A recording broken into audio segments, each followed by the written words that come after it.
ZVL. Omroep ZVL. Meer dan 700 mensen zijn de afgelopen 3 dagen naar sportcentrum De Vliegende Vaart gekomen om een gezondheidscheck te doen.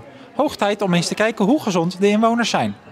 Je ziet dat het een gezellige drukte is en over deze 3 dagen hebben we toch mooi 800 senioren in de leeftijd van 65 plus en ouder mogen ontvangen. Kijk, en wat wordt hier zoal gemeten? Het gewicht en de lengte, de bloeddruk, er wordt bloed geprikt.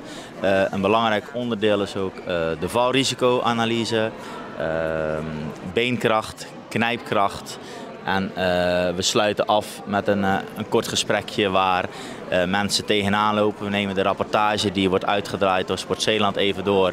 En als ze vragen hebben, proberen ze naar de informatiemarkt door te verwijzen waar ze wat informatie over sport en bewegen kunnen opvragen.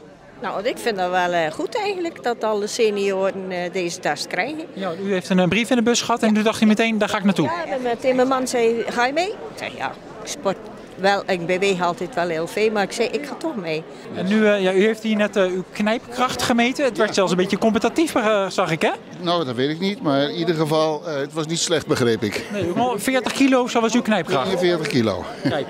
Ik meet de spierkracht in de armen en in het bovenlijf. Kijk, en wat ziet u nou vooral voor resultaten? Is het allemaal een beetje gemiddeld? Nee hoor, er zitten uitschieters naar boven bij. Eigenlijk is het, wat we meten is eigenlijk heel positief. We hadden niet gedacht dat de mensen nog in die goede conditie zouden zijn. Nou ja, ik vind dat wel belangrijk om af en toe eens een keer een gezondheidscheck te doen. Ja. Ik was dat vroeger eigenlijk op mijn werk ook al gewend dat het iedere 2 jaar gebeurde. Bent u sowieso met uw gezondheid bezig? Nou ja, het is altijd natuurlijk wel een belangrijk onderwerp. Maar als je ouder wordt, dan ga je er wel meer mee bezighouden. Ja. Ja, we hebben een hele uitdraai van de mensen die zich van tevoren hebben aangemeld. Elke 5 minuten hebben zich 4 mensen aangeschreven. Die worden netjes ontvangen, vullen een ontvangstformulier in. Die gaan verder van station 1 tot en met 12. En alles gaat zo redelijk gestructureerd achter elkaar door. En hoe is de einduitslag? Ja, prima. Ze heeft zelfs geen advies om iets beter te doen. Dus Kijk, u gaat hier met een grote glimlach weg. ja, licht, maar ik ben altijd glimlach hoor. Kijk, nou, dat is al heel gezond, hè? Een beetje een positieve kijk op het leven, dat helpt ook, hè. ZVL.